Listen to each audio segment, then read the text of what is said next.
You know, the greatest joy is when someone says to me, "What do you do?" And I love to say, you know what?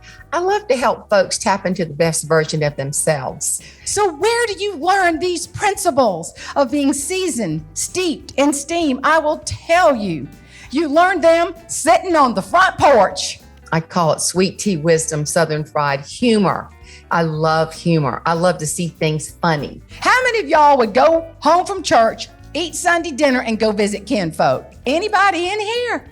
Oh yeah, that's what we did. Some of these younger women are going, say it's not true. Oh yeah, honey, we drive up. My grandmama said, get in the car, we're going to meet your family, your kinfolk. Drive up to an old clapboard house, no paint, 2 women sitting on the porch. They were scary. Oh yeah, had on those cotton house dresses and Clairol blue hair, wire rim glasses, little tight bun, just staring at you. And my mama said, honey, I want you to meet your cousin Wee Wee and your Aunt Fanny. And all I could think of was, where did they get their names from? Yeah, Wee Wee and Fanny. But you'd listen to the conversations and you'd hear something like this. Y'all hear about Bob and Elizabeth? No. Well, they had a robber break in their house, and well, the robber done put a gun in Elizabeth's head and said, what's your name? She said, Elizabeth. He said, I can't kill you, that was my mama's name. And he put the gun at Bob's head and said, what's your name? He said, Bob, but my friends call me Elizabeth. Lots of us have gifts, but how do we use our gifts? I encourage people to be brave, be bold, and try to find the levity. In any situation, you can find a little bit of humor, and it's healing. So Elizabeth's in the bathroom getting ready for bed, and she looks up in the mirror and sees her reflection, and it ain't pretty. Oh, she was so upset what she saw. She got in bed with Bob and said, I just saw myself in the mirror. I am fat, I am old, and I'm depressed after what I saw. I wish you'd make me feel better, give me a compliment. He said, well, you got real good eyesight. And really, it's been a while since romance has knocked on the door, okay? So they're in bed, and he grabs her ankle, and she says, oh, my goodness. Then he grabs her calf, and she went, woo! Then he grabbed her thigh, and he went, woo! And then he quit. She said, why'd you quit? He said, I found the remote.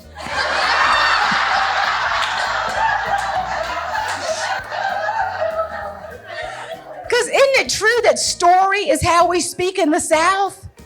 That is so true.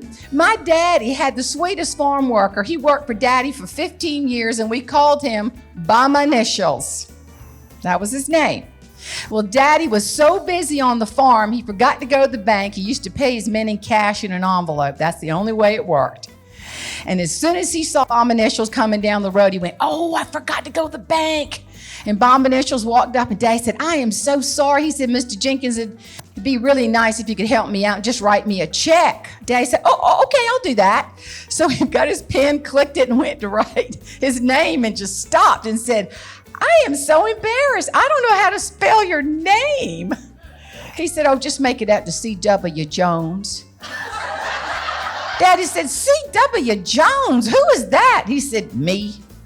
Well, wait, we've called you Bomb Initials for all these years. He said, yes, sir, I thought it was kind of strange. First time I started working for you, you asked me what you want us to call you by, and I said, you could just call me by my initials.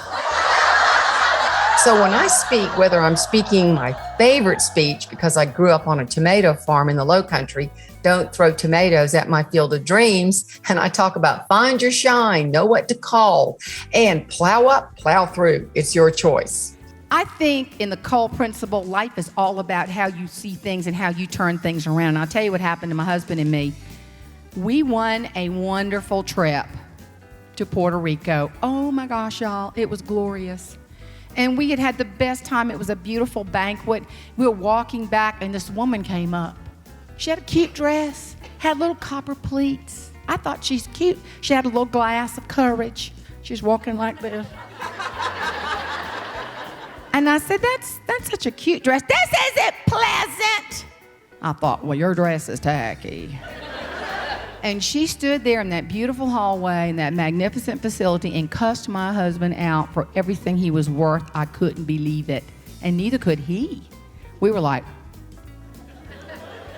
wordy dirge just flew out of that woman's mouth. And I said, stop the bus, sweetheart. What did he do to you? And she said, who knows? I said, what'd you do to her? Thomas said, I don't know. I really don't know. I said, you got to tell us. We got to get a perspective here why you're so angry. And she said, well, 8 years ago, I wanted to be on this council. And I thought, oh, seriously? I said, whoa, 8 years ago? You've been carrying this for 8 years. I said, sweetheart, did you know that there are people you can sit down and talk to? Did you know that? And Thomas is so principled. He just said, if I've done anything to offend you, I apologize. He's so principled. And she felt a little bit better after she, let all those nasty words out of her mouth. And I said, honest to goodness, I really felt sorry for her. Somebody carried that around. To be the victim of words like that is the pain, but to carry it in you, oh, really? That's torture. And I said, are you okay? She said, yes. Are you a psychiatrist? I said, no, honey, I'm worse than that. I'm a professional speaker, and I'm going to tell everybody what you did.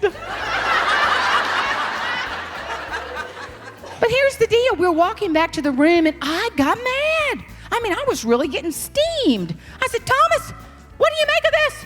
He said, Jane, she's got a problem, but I refuse to let her problem be my problem. Oh, I got mad. I said, what?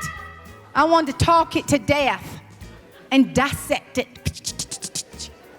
Oh, I just had to. So he goes to get ready for bed. Honey, I fired up my laptop. I got all my girlfriends involved. Shirley, Sally, Dixie, Mary, Martha, just typing away. Enter, send. I was so mad. Oh, my children. Oh, my gosh, my children. They got to know what happened to their daddy, their good, godly man daddy. Just typing away, send. By that time, Thomas is in bed. I'm still so mad because, see, I got on that wheel of misfortune. Have you ever done that? I was so angry. I finally said, Thomas, is that all you have to say about this? The next thing out of his mouth, I kid you not, was this.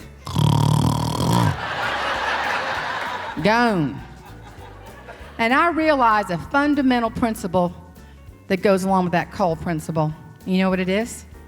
It's simple. I saw it on a bumper sticker, and this is what it said. What if the Hokey Pokey really is what it's all about?